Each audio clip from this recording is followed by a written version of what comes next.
Today we have Karen McNenny. Hey, Karen, how are you? Hi, Lori. Hi, David. Hey, So tell us a little about you. You are the good divorce coach. I am the good divorce coach. And, we don't often hear those two words together in one sentence, do we? No, that's an oxymoron.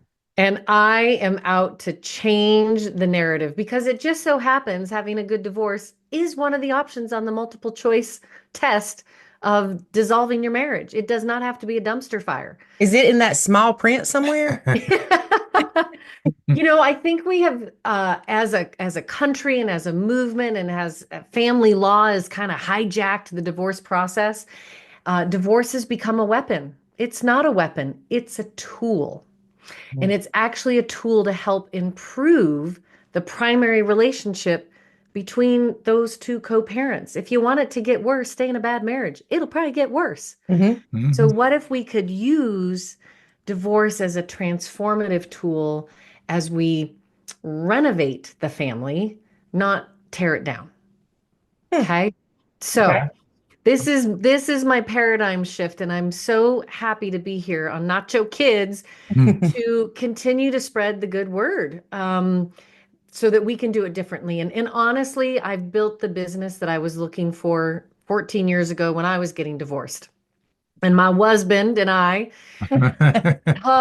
we were, like many people, in couples counseling, on and off throughout until the bitter end, fighting, and I think we do fight for our marriages, and we should fight for our families. And I'm pro marriage and I'm pro family, but as long as there are divorces going on, we should learn how to do it better. Mhm. I think we And should learn to fight as hard for our marriage as hard as people fight for divorces. yes, Yeah. that's right. And we can fight for the good divorce, but not fight against each other. Right. Why would you do that? Especially if you have kids. I tell my clients, your marriage is done, not your relationship. That's just being Unfortunately. renovated. You are Yeah. going to have a relationship forever. So let's protect your future in the process. And our kids were 5 and 7. And I remember the day we were in couples counseling, and our therapist sort of looked at us and said, well, I think my work here is done, in so many words. Yeah. And then, and I turned to her and I said, well, can you keep meeting with us? She said, well, I'm your marriage therapist. I said, I know, but now we need a divorce that we don't know how to do this. Hmm. We don't know how to move into two houses. We don't know how to tell our kids so we don't traumatize them. We don't know how to, inform the rest of our community of support. How do you build a transition schedule? How do you keep track of the mittens that are going to be going back and forth between homes? Hmm. Um, Separating assets is one piece of the divorce journey, Mhm. but it's only one little slice of the pie. And right now it gets all the attention and it is oversized.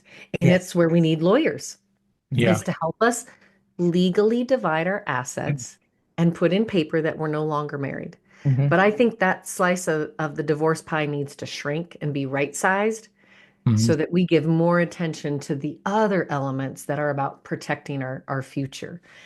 And it wasn't until about 4 years ago, 5 years ago during the pandemic, I've been a business consultant my whole career, going in and helping people have better relationships at work, project management, communications director. But I have such a passion about doing divorce differently. I just didn't know there was going to be a path for me to do that work. And so I have been taking families through the divorce journey, and our own kids have now walked from kindergarten to college, um, across two homes that are Yeah. 6 blocks apart. Wow. And we spend time in each other's homes, and we sit side by side at every important event that our kids participate in. And in the early days, every Christmas morning, we were both there, regardless of who was hosting Christmas that year, side by side, so that the kids and the parents could have the Santa excitement all at the same time together. Because you actually can do that if you don't blow yourself up on the way Yeah. out the door. Well, and that's awesome, but it's so rare. And we have seen where, say, you go to your ex's on Christmas morning, My husband, my your first husband. husband, the Yep. father of my children. I don't Yep. even like to use the word ex. It's so hostile. Your husband. But that can also create a false sense of family, in quotation marks, Yeah, like mom that, and dad might get back together. right. Yeah. Were you ever afraid of that? Or have either of you repartnered? Nope, neither of us have repartnered. We have repartnered for seasons. Okay. Each of us had series partners for like 3 to 4 years. And neither of them ever moved into our homes with us. They Okay. kind of they were involved. They came to kids' events. They would, we got to the point where there were slumber parties and they were here, but they didn't give up their residence to move into our residence. Um, and they both had children about the same age, and they would know each other and sometimes be in the same functions together. But again, we're not put in under one roof to start building a sibling-like relationship, Right. um, which is different than what you're helping families do here on Nacho Kids and the blended family, which is a whole other beast of its own and complicated, as your listeners know, of all those different relationships, and it's exponential. I kind of see this galaxy. Yeah. Yeah. Yeah. But of So, course, I'm sorry. If you have a good divorce, it makes nachoing so much easier oh yeah. Oh, yes. because the bio parents have a better relationship. Mm. Oh, What were you going to say? absolutely.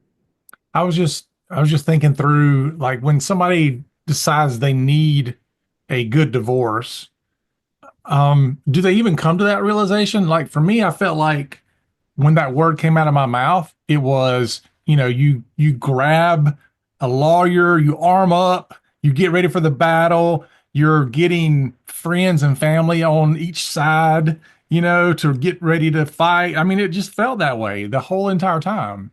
Mhm. And that is the bunch of bull we're fed. That is what is in the movies, on the TV, in the Inquirer, at the grocery line, dramatic divorce. And again, I think it's been hijacked by the legal system. And there are times where you need an advocate who is going to fight for you because you're married to a narcissist, you're married to someone controlling, you're in a domestic violence situation. That absolutely. Then that is when you, so to speak, lawyer up. But there's a lot of normal neurotics in the world like us who just need to get unmarried and raise our children across two homes because our compatibility under one roof is dysfunctional. So, can we be a better functional family living across two homes? Right. So, it is a choice. And again, this idea of using divorce and weaponizing it. And all we know is call a lawyer. But I'm here to tell you, listeners, there is a movement afoot. I every week meet lawyers who have left litigation to become divorce coaches, Hmm. only doing mediation work. Mhm. And the lawyers tell me family court, no place for a family. Amen. You do not want to end up in family court. Nobody So wins. nobody wins, and except the lawyers. And Mhm. again, I don't want to just sit here and throw stones at lawyers. They are trained to live in an adversarial environment. That is what court and law is about. We have two people who do not agree about things, and I'm going to fight for my client, they're going to fight for their client, and they're just taught to fight, Mhm. Mhm. most of them. Right. Um, and I recently heard one lawyer even say, like, well, the kids, I don't work for the kids. Mom's my client, and my job is to get as much money for her out of him. Right. Yeah. They don't see it. So No. I always say, don't call a lawyer first. Mhm. Call a coach, call a Yes. consultant, call a mediator. And my ideal clients are mom and dad, mom and mom, dad and dad, however your family has been built, has decided we're getting divorced. And then I scoop them up and I take it from there. Mhm. And we talk about what's the conversation you'll have with your kids, not just what you're going to say, but what day of the week, what time of day, what's the location. This is an indelible moment. So I'm a communications director. What are we going to tell that circle of support around you and your kids? Let's make sure the school counselor and the coaches and the best friends' parents know this is coming down the pike so they can catch your kids Mhm. as their world gets wobbly. I just recently wrote a public service announcement in partnership with two clients that went out to 30 of their closest friends and family members. They're like, we don't want to have 30 conversations. Can we just do it once? I said, absolutely. And their message is, we're sorry to share that we've decided to dissolve our marriage. We do not plan to do this in an antagonistic way. We won't be litigating. No one's going to lawyer up. And you don't need to pick sides. The only side we want you to be on is the side of our children. Mhm. And you might see some changes in them. And when you see us in the grocery store, please don't dodge down the other aisle because people are so awkward. They don't know how to talk to divorced people. Like, we're not supposed to know. Do you know I heard? Right? Get ahead of the gossip. Own your headline. Yes. And we say, when you see us in the grocery store, please come and say hi. We just ask, don't ever ask us the why question. Why are you getting divorced? That's the worst question. Just ask us how we're doing. So Yeah, and not just that, that's the but don't start. don't be the person at the grocery store that sees the divorced person and goes, I heard David was messing with this chick at Food Line. I was going to say, everybody wants to know who's at fault. Yeah. You know, Yeah. they do. Like, okay, somebody screwed up. Who was it? What did they do? Hmm. Mm-hmm. Well, but not just that, but when you say that to somebody, when you see them in the grocery store and it's, oh, well, I heard this, you're trying to move past your Right. marriage with this person. So you can still be friends with them, but say, I'd really appreciate if you didn't share grapevine information with me. I would have people, Exactly. I would have people come up to me and be like, "Hey, I saw your ex the other day," and I'm thinking, okay, Mhm. why do I need to know that information? Yep. It But if wouldn't say anything bad about it. I just didn't need to know it. and if we stay ahead of the press, so to speak, ahead of the gossip and own our message Hmm. and own our headline, right? We can do that as the couple, actually. And then we start talking about after communication where people are going to live. How are we going to divide? What's going to be sold? What's the right combination? When is the right time to do that? Yeah. Really thoughtful, intentional. I might be with a couple for 2 to 3 months. I always say family before finances. Let's get the family stabilized. Let's get you stabilized. Let's regulate your emotional and nervous system. You're going through a grief process. I think we underestimate that Mhm. divorce is a death journey. Yeah. It's a death of the family that I envisioned. It's a death of the marriage. It's a death of my identity as a full-time parent because I'm probably going to a part-time parent. And it's the death of my identity as a wife. Like, that is a lot. It shows up on the ACEs, adverse childhood experiences. Divorce is one of those traumas.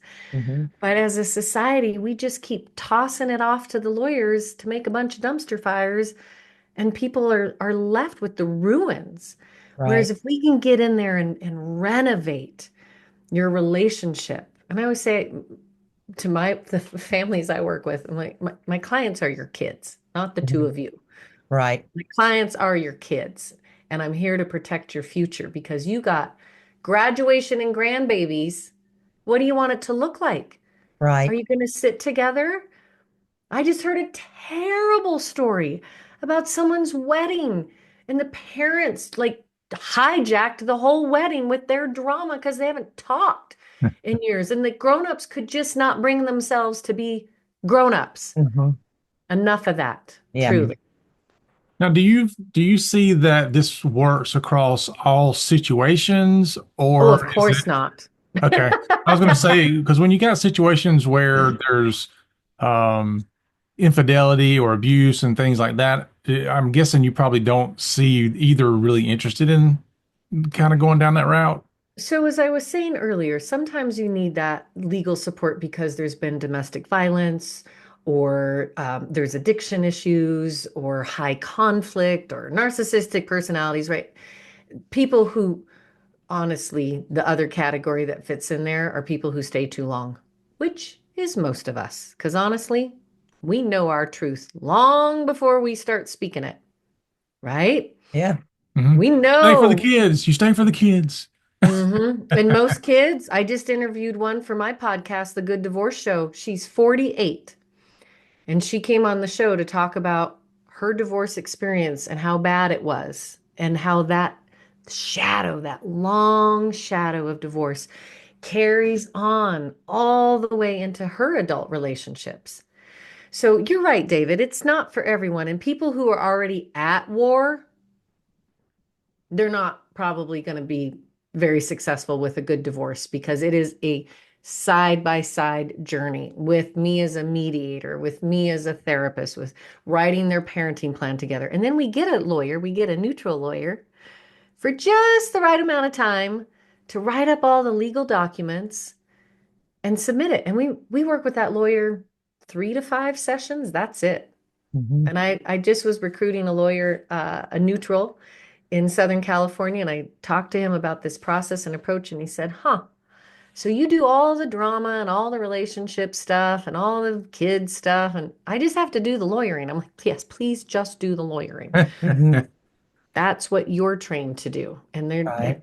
again, which is great. And we do need them for that part. And he said, "Huh, so I guess I'm not going to make a lot of money on this one." Said, "Not Yeah, if I have anything to do with it, because what makes money for lawyers are cases that go on and right. on and on. Yep.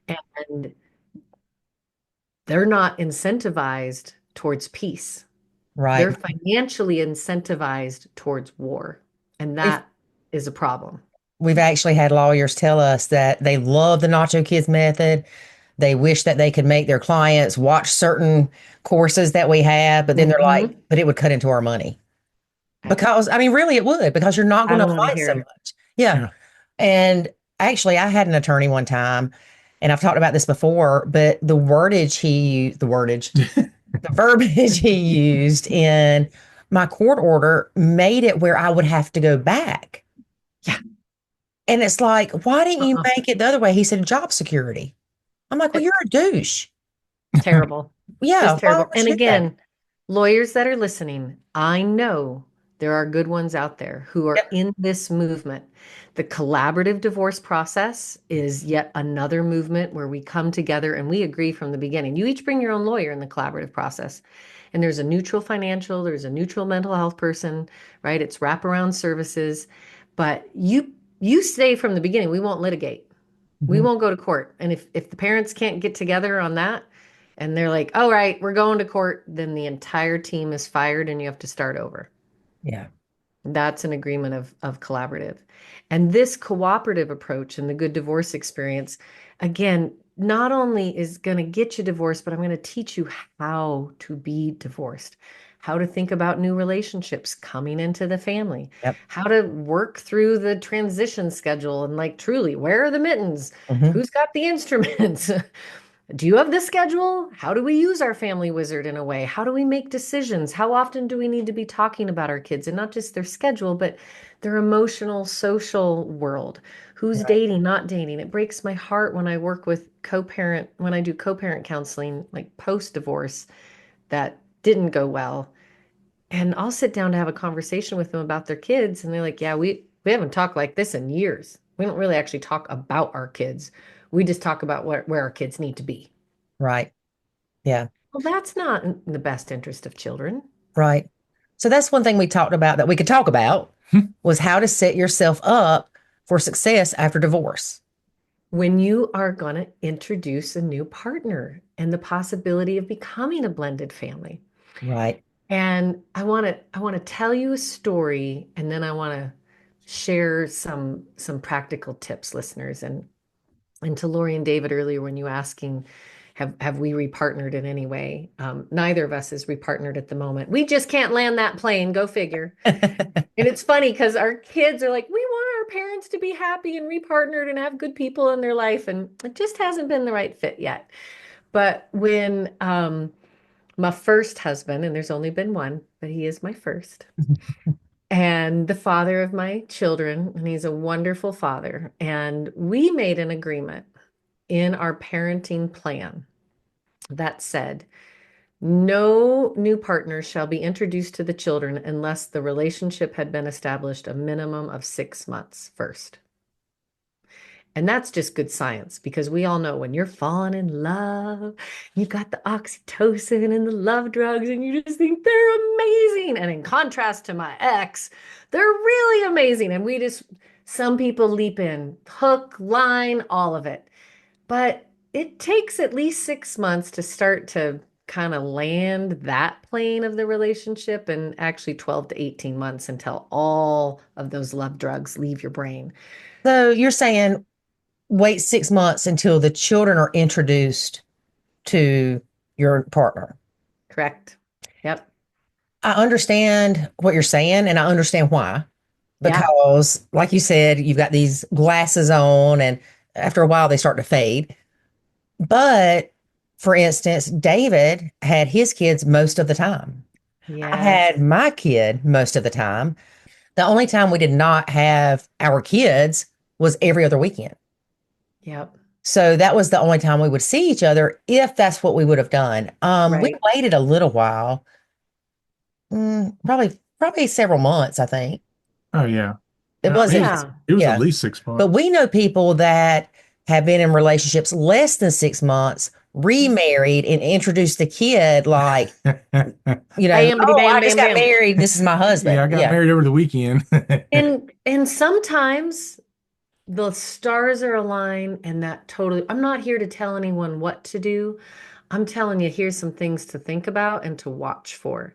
And in your case, when you are the primary or the sole parent, you don't have a lot of freedom. Mhm. So that's a different situation.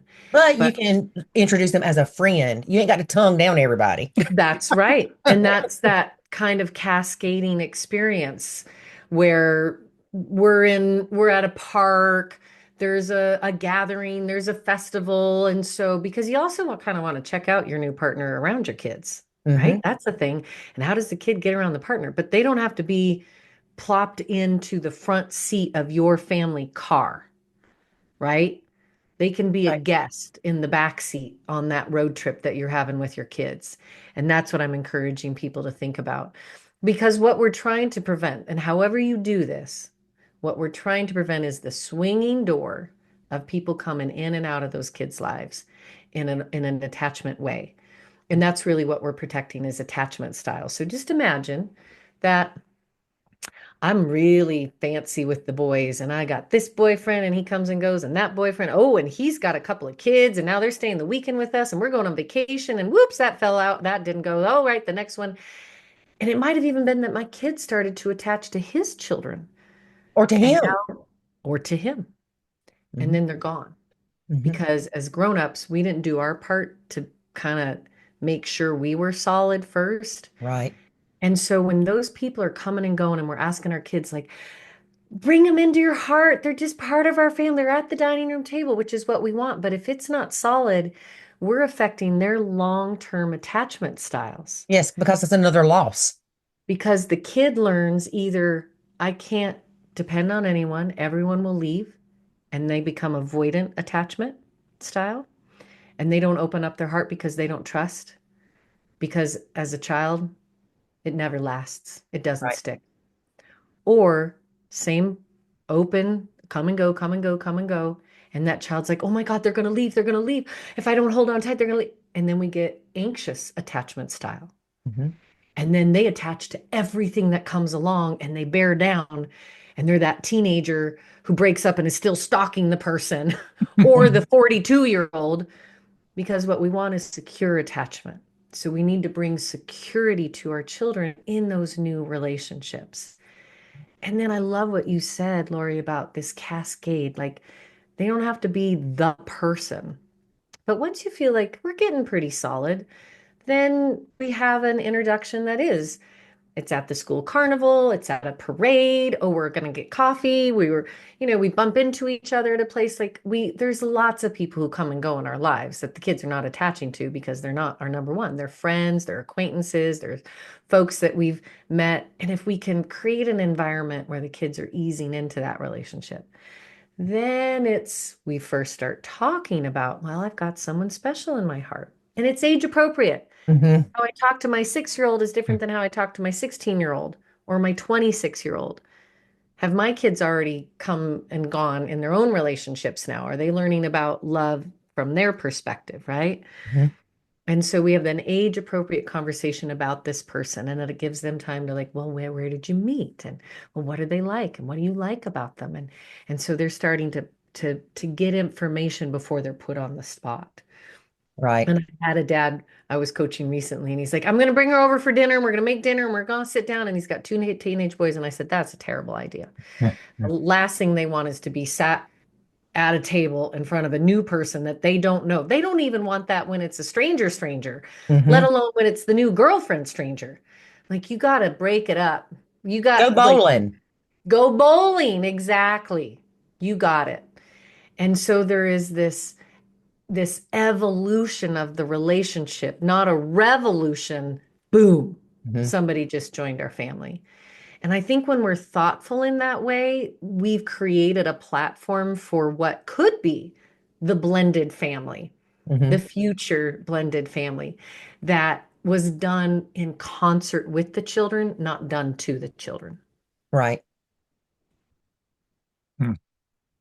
Interesting. Interesting. Interesting. Are Interesting. these new thoughts kind of coming into the Nacho Kids podcast here? Yeah, I mean, I can see the definite natural progression for those who want to have a good divorce, and they get through that and they're like, got this, the co-parenting's fantastic, good to go. Then they move into the next stage where they are going into the blended family piece of it. And I can see where they come in with probably a better chance of doing certain things right. But on the other side, they may also get blindsided by some of the aspects of the differences of a blended family as well.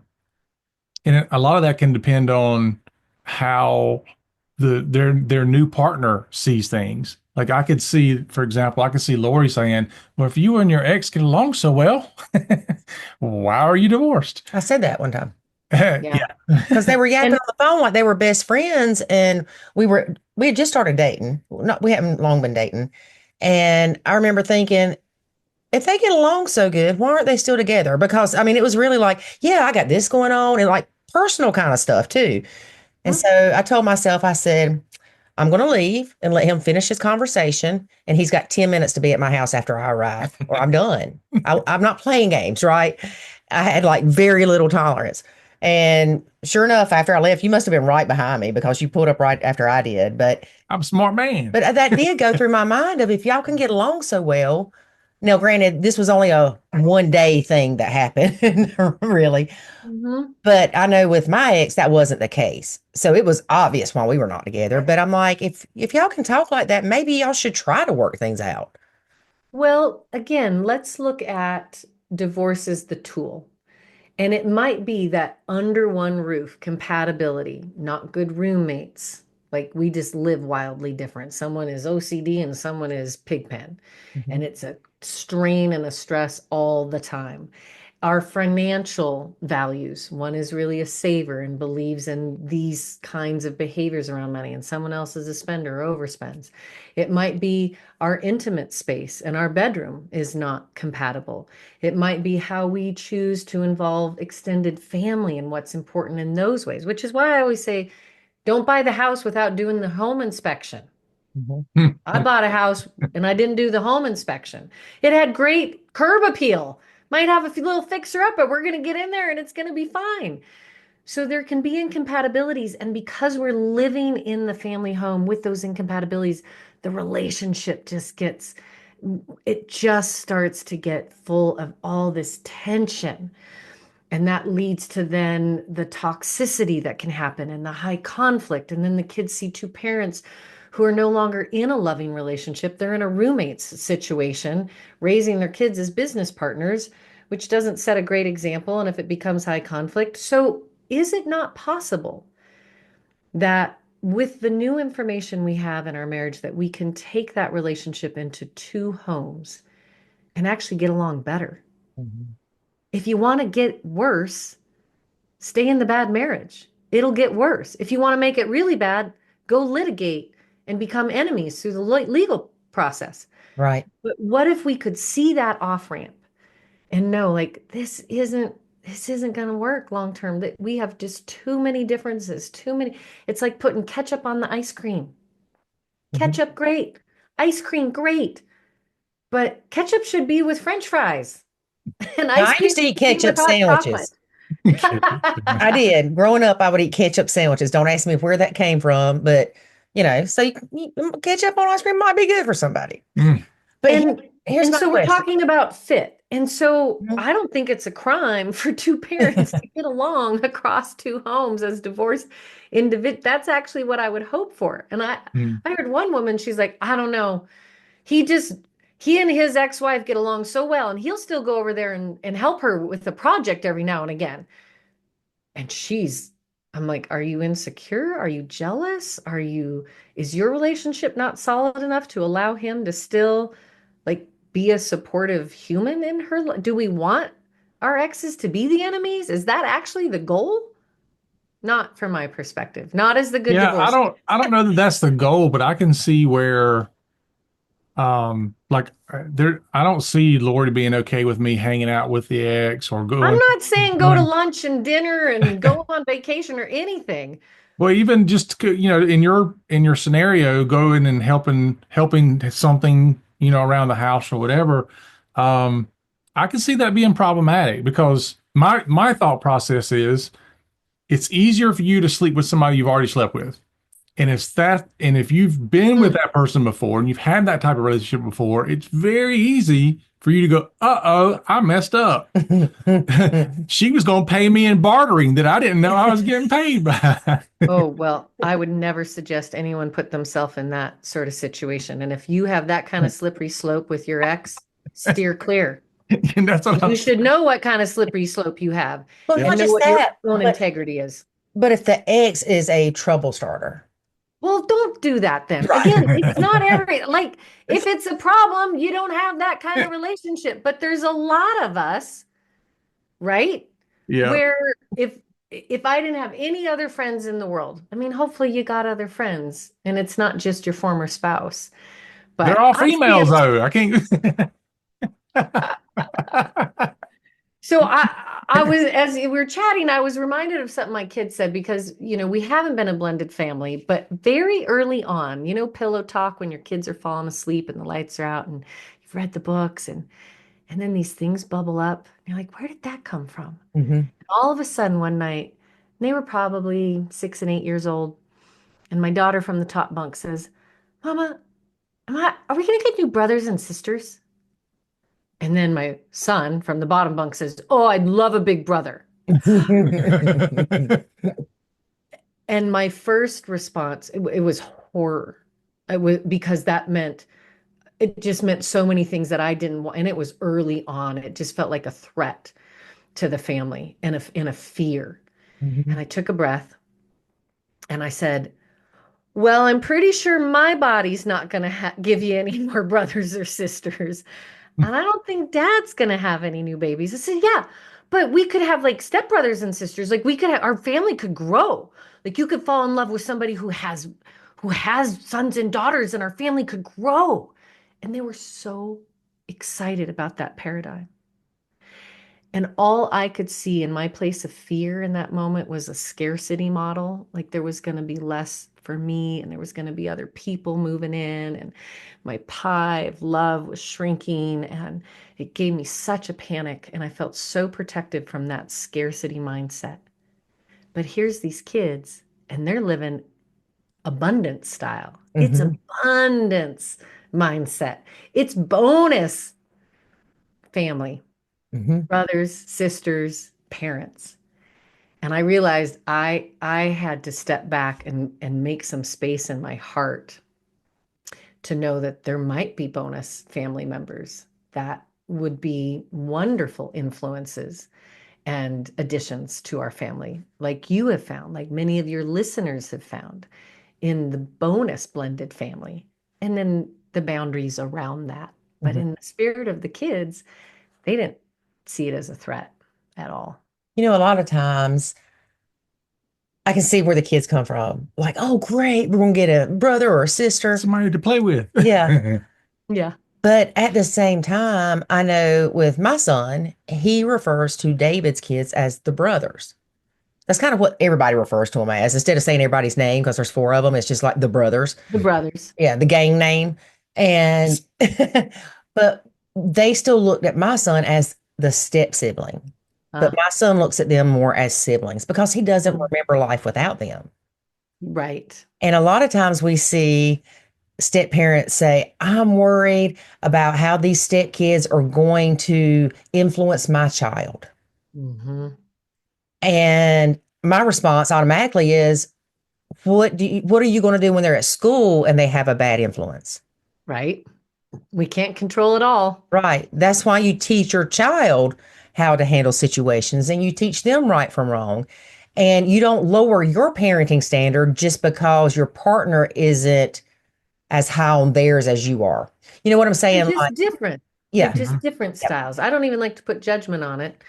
Some of us do, but we just have to recognize there's different styles that may or may not be compatible. Right. And With different types it. of love. I mean, That's right. everything's different. Yeah. Yeah. I wanted to share when there was a new person coming into the family and what happened, right? We're Mhm. talking about this this ramp, this ramp up into potential blended family and setting ourselves up for success because I wish all of my clients, as I graduate them from divorce school, that they will go on and have love in their life again, that they Right. will repartner and have the bounty of that. And I still wish that for me and my husband, that we will land the plane of love and not grow old alone, because then our poor kids will have to take care of both of us. So here comes, let's call her Betty Lou. And Betty Lou had been kind of circling the wagons for a little bit, and so Wesman comes to me and says, "I've been spending time with Betty Lou. I think she's really special. It's been over 6 months, and we'd like to start spending time with the kids." And that was also part of our agreement, is that we would let the other parent know Mhm. that someone else is coming into the family. I'm not asking for permission. I'm just providing information so that when my kids come back to my house and talk about Betty Lou, I'm not getting a whiplash, Right. You're looking at her on Facebook. I'm gonna figure out who this woman is. right? Yeah. Like, again, for the kids, that they have an opportunity to share their life in that house with me in my home and not feel like they have to keep a secret, because we don't ever want our kids to be the spy and the secret keeper and the negotiator and all the things, right? They just get to be the kid. So I said, "Thank you very much." And he said, "Well, you might hear from her because she wanted to touch base with you before she met the kids." I'm like, "Huh, well, this is interesting." Sure Mhm. enough, couple days later, I get an email, and Hi, it this just is said, Betty Lou. "Uh-huh. Hi, Karen. I'm Betty Lou, and as you know, I've been spending time with your children's father, and we have a special relationship. I hear so much about your kids. They sound amazing. I have no doubt that you and their dad are just giving them such a gift. This is what I do professionally. I'm widowed. I have two sons. This is their age. This is what they're interested in.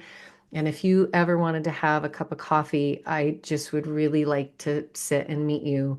I understand the heart of a mama, and I'd probably want to know who was spending time with my kids. So if that's of interest to you, I'm available." Right.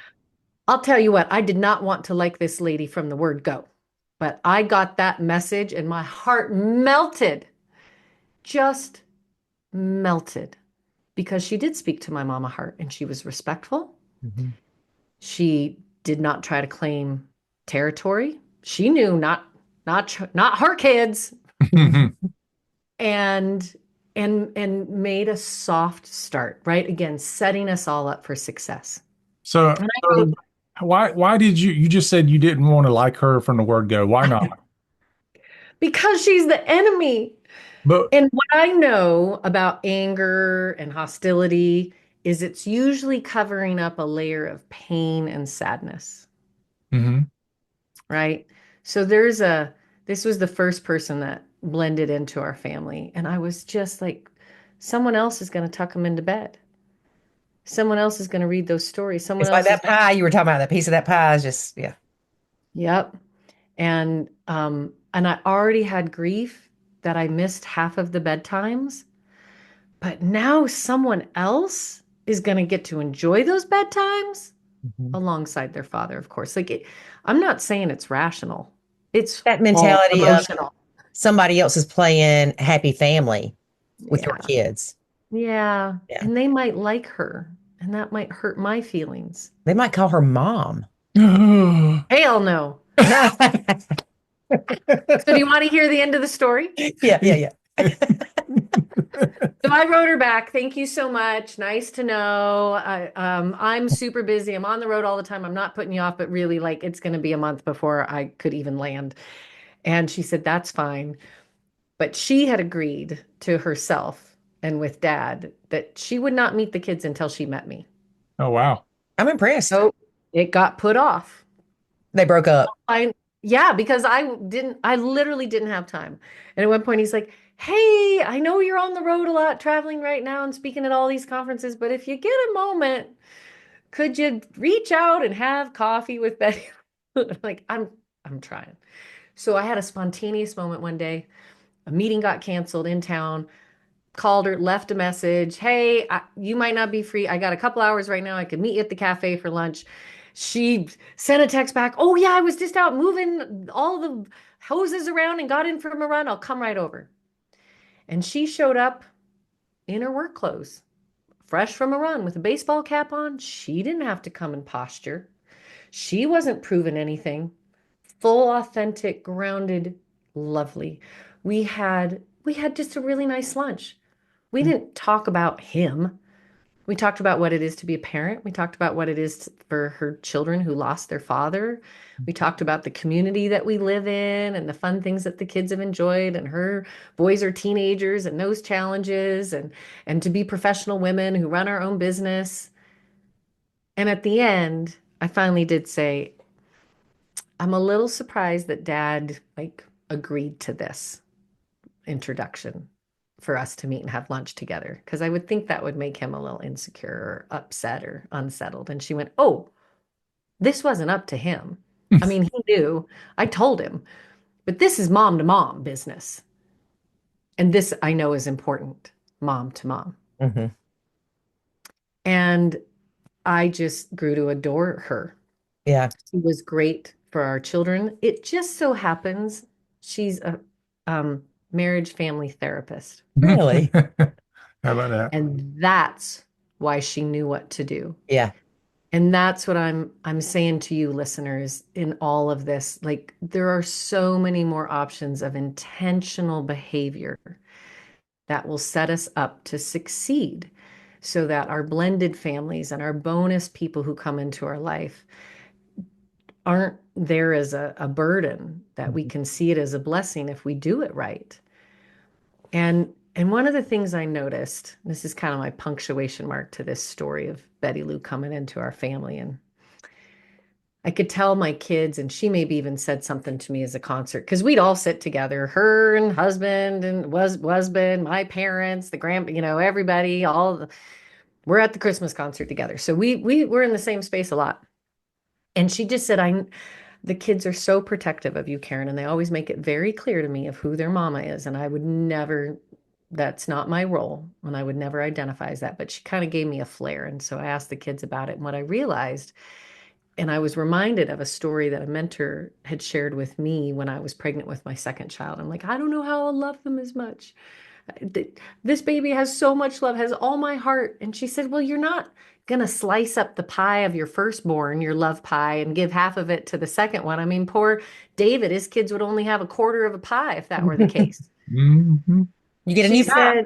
said, you make a new pie for every child, Mhm. and that's love pie. And so now I realized the kids had baked a love pie for me, and it was their mama love pie. Mhm. And they weren't sure how to be with Betty Lou because they didn't want to take any slices out of their mom pie to give to her. Those loyalty binds. Loyalty. Hmm. So I had the love pie conversation with them, and we talked about how lovely she was, how happy she made dad, that made them happy. And I said, you know what? You don't have to take any slices out of my pie, kids. We can bake a new love pie for Betty Lou. It just needs to be smaller than mine. And burnt. It can't be chocolate. And I ended up having to have the same conversation with my parents because they didn't really know. Because what we're the mythology, we're not supposed to like them. They're the enemy coming in. This is enemy lines, new territory, my territory. And my parents, again, loyalty. Like, well, we don't.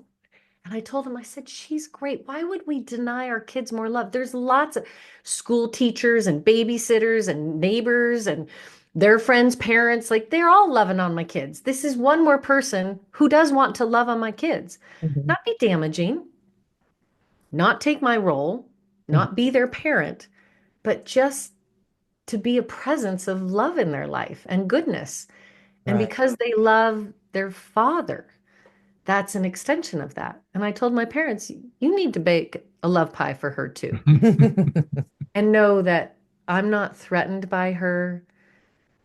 I just see her as one more piece of this abundance that, and I'd like to say, oh, I'm all wise and I'm all zen about. It was my kids who taught me this.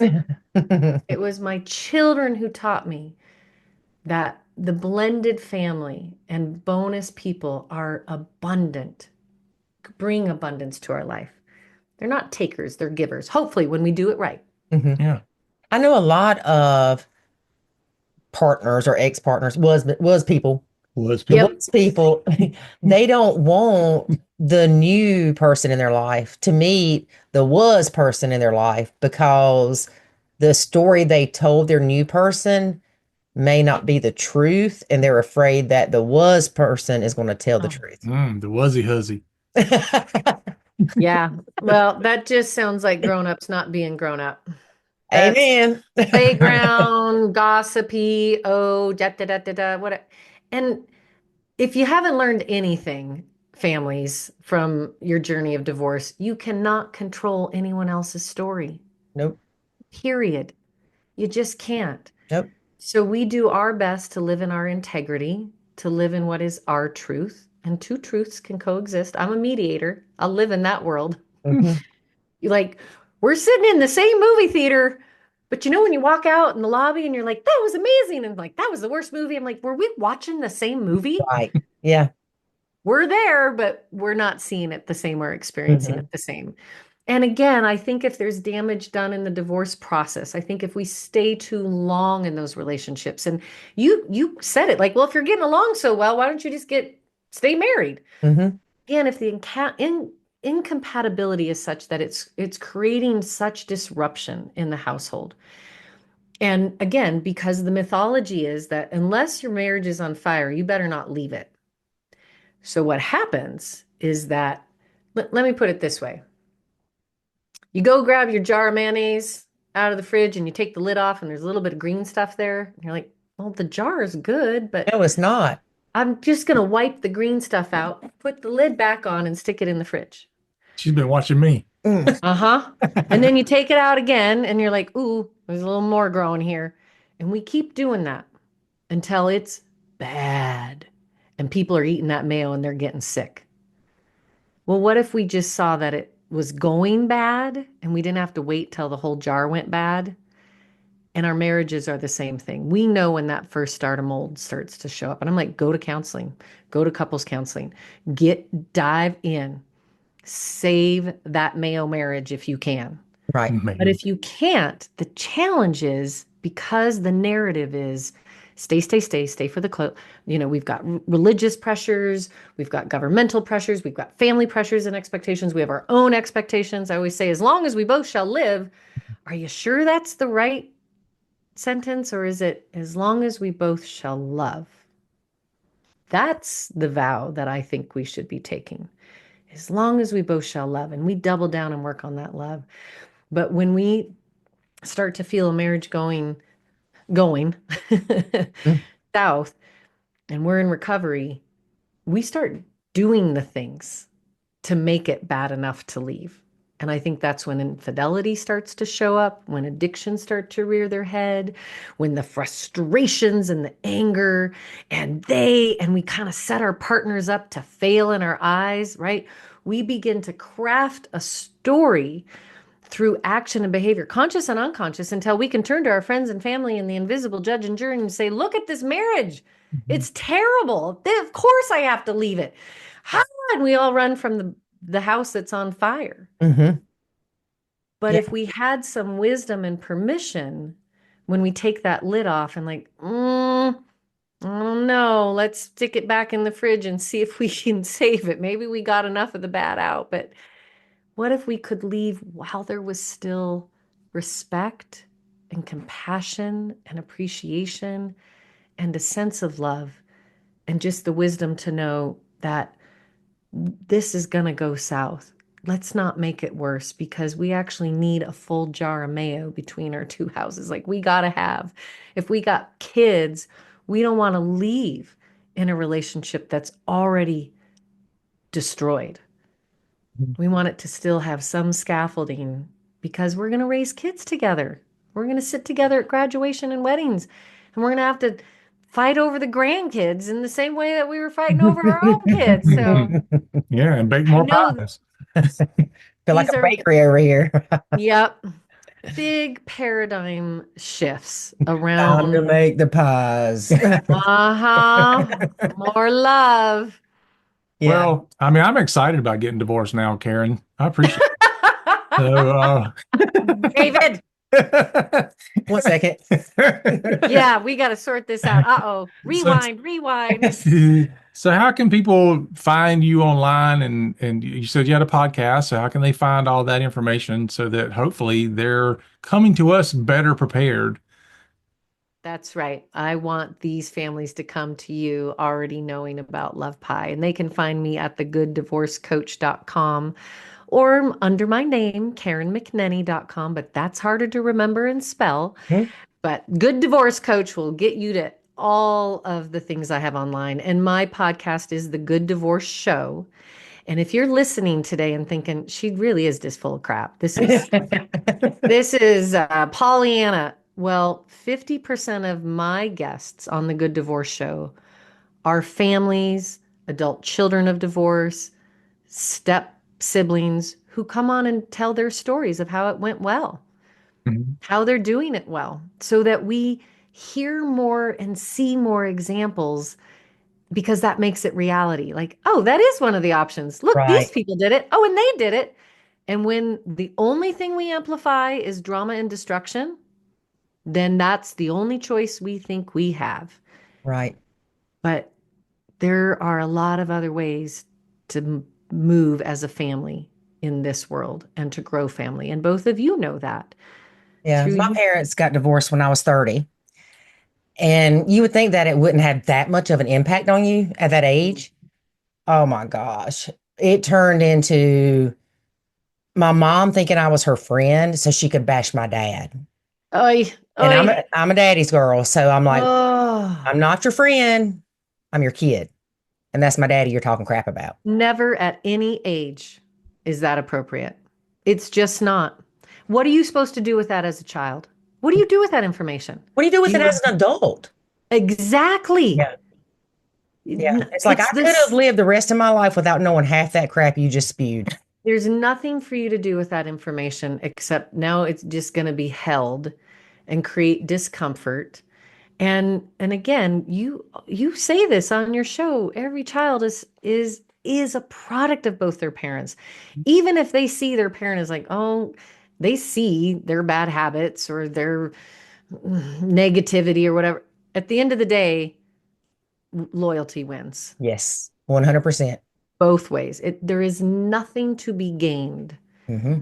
by destroying the other parent in the eyes of the child at any age. You know, one of the things that I've always said is too often your hate or disgust for your was partner outweighs the love for your kid. And that's when things go bad Yep. for your kid. And most of us would absolutely say, oh, I definitely love my children more than I hate him. Mm-hmm. If that was a teeter-totter, the love of my children will always outweigh Mm-hmm. the hate, the irritation, the betrayal. Like it might be big, but a parent's love can eclipse all of that darkness. It really can. For And that's some a people. choice. If they choose it, Yeah. Mhm. Yeah. if they choose it. Well, and And for we some have a people, lot. they believe that, but their actions show otherwise. Well, yes, because Yeah. they're unconscious and they need a good therapist. Yeah. And they feel like they have to They're win. unconscious. You always feel like you have to win. Oh yeah. Yeah, there is that. It's a win-lose game. And I'm like, nope, nope, it's not. Now, I will say, and some people may disagree with me on this, but I think there are times that you may need to say something that's not positive about Mhm. your was person for safety reasons for your child. So you're not bashing Absolutely. that parent. You're saying, look, little Johnny, you need to be really careful when A, B, and C happens. Yes. Not, your mom's a whatever, your dad's a whatever, but just, be smarter than the average bear kind of thing. When I there's had a dozen client. empty beer cans on the table, Yep. don't get in the car. And that's the main one. And I just led a family and it was interesting. They were with me for 4 months, graduated them from divorce school, because that's what I do. I teach you how to be a divorced family, how to be a functional family. And mom was really worried about dad's drinking, but she didn't want it to be a part of the decree and the divorce and the drama. And honestly, it doesn't matter if it is a part because you're going to pay a fortune to try to enforce it, but that's a whole nother story. So she brought it out afterwards. And 3 weeks after they signed their final papers, the dust had settled. We came back together for a closing ceremony, right? Their Mhm. graduation, setting their intentions going forward, saying some things to each other, leaving all that divorce work behind them and going future focus. And that's when she wanted to have this conversation. And it was from a place of, I'm worried about your safety. I've seen you drive under the influence. I'm worried that our children are going to lose their father. And she just started sobbing. And of course, I'm worried if our children are ever in a position where once you start drinking, we don't make good choices. And it was from such a place of compassion. And it wasn't wrapped up in the divorce proceedings, a thing to fight about. And I turned to dad and I said, what could you say to mom? What could you do for mom that would give her more assurance that the children are safe and that you're safe? And he's like, I don't know what more I can do. And he said, well, I stopped drinking for a month. And then I did this thing and I changed some of my friends because they were heavy drinkers. And he really did have a long laundry list. She's like, I don't live with you anymore, so I can't keep tabs on it. And then I, as the neutral, said, and there's also Sober Link. This is a tool that can be used and I always ask both parents to do it. You both, if you're in with the kids under these conditions, you take a breathalyzer. That information is sent digitally at 5 o'clock. If you're picking up the kids, I just want to see a zero reading every day for a month or And 2 months or 3 months. you must deal with some awesome people And because they both said, okay, let's do that. She said, I just need to rebuild trust and safety with you. And oh no, trust me, I get it's still a good divorce is not an easy divorce. It is not Mhm. without pain and suffering and anger and frustration. Before I got on the phone with you all today, I was on the phone crying with a dad who spent the day. I just had 2 hours with the parents, and then I spent an hour with dad to talk him off the cliff.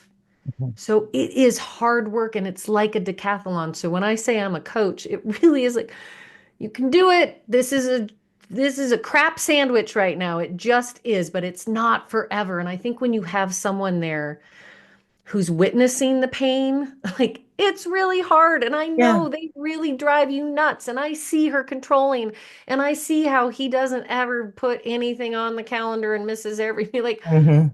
they're heard, they're seen, they're witnessed, and cheering them on. Like truly. A client just said, I think this is why I was thinking about it, is like an endurance thing. She said, oh, Karen, when I think I can't go any further, then you and I have a session together and you're like the water station at the marathon, just there to give us one more boost. Well, let's clarify. You're not promoting people to get divorced. You are Hell promoting no. them to have good divorces.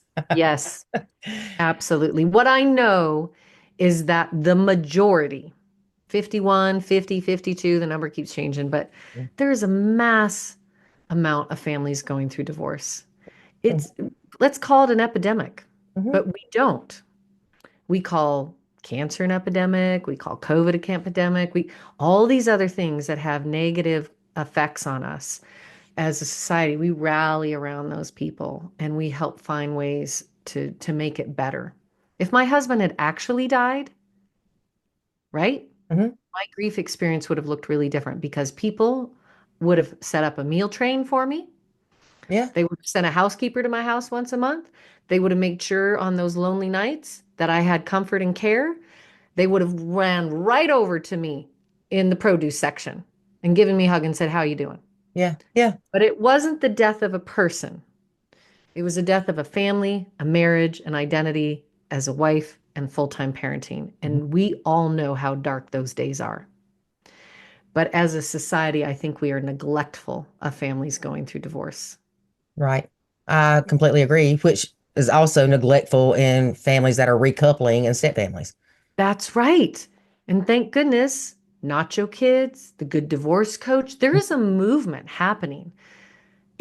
We're talking right now in early 2025, and I'm in another expert training certification.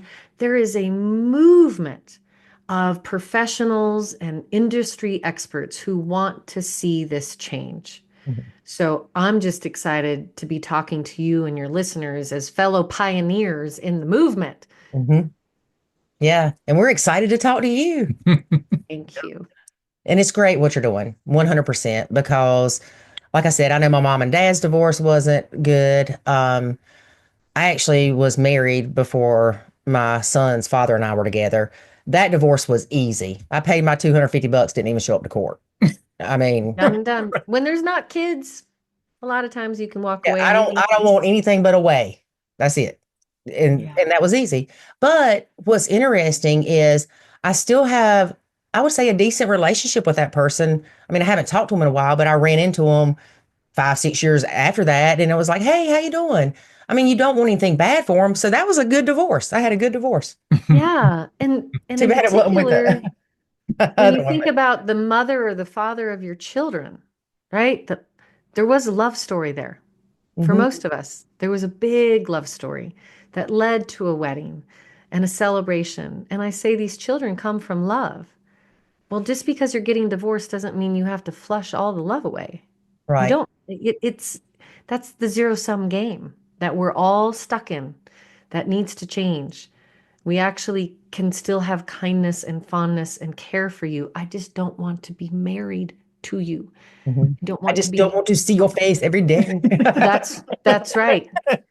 And if you're lucky, the part that you're most Breeding. compatible is that you're compatible co-parents. And if all this other garbage can go away, then you can do the job that you actually have to do together, which is Right. be great co-parents. Right. And that's what the kids need. 100%. I had a friend of mine that she passed away from cancer. Jackson was fairly young. We had just got married when she passed away. Mhm. And one thing she told me before David and I started dating, she said, don't do like I did. She Hmm. was a single mom and never dated while her daughter was young. So her Hmm. daughter turns 18 and mom starts dating, and daughter is pitching a fit. Wow. Like, I mean, cutting up like cheetah, acting crazy, trying to start problems with who mom's seeing and all this stuff. She said, please don't do that. She said, my child has never witnessed a healthy relationship. Yeah. Yeah. Yep. And Yep. that's one thing I have to say is I know your kids in Jackson, they saw us go through some hard times, but they also see what a good relationship that we have now. Mhm. Mhm. Yeah. And when we stay for the kids, That's worse. My mom and dad did that, and I wish they would have gotten divorced when I was 6. I'm not kidding. They were miserable. I'm the same child. And as a teenager, my sassy self said, Why don't the two of you just get divorced? Yeah. I'm like, what are I you mean, for waiting real, you on? don't even like each other. Right. Now they're in their 80s. Same story, different day. Are they still together? Oh, yeah. And You need to coach them. Oh, honey, I've tried. They're going all the way across the finish line now. But it's interesting, this phrase, I need to stay for the kids, stay for the kids. And I remember a day where I was so distraught in my marriage and it was spilling out on my kids, Yes. that displaced aggression, that displaced anger.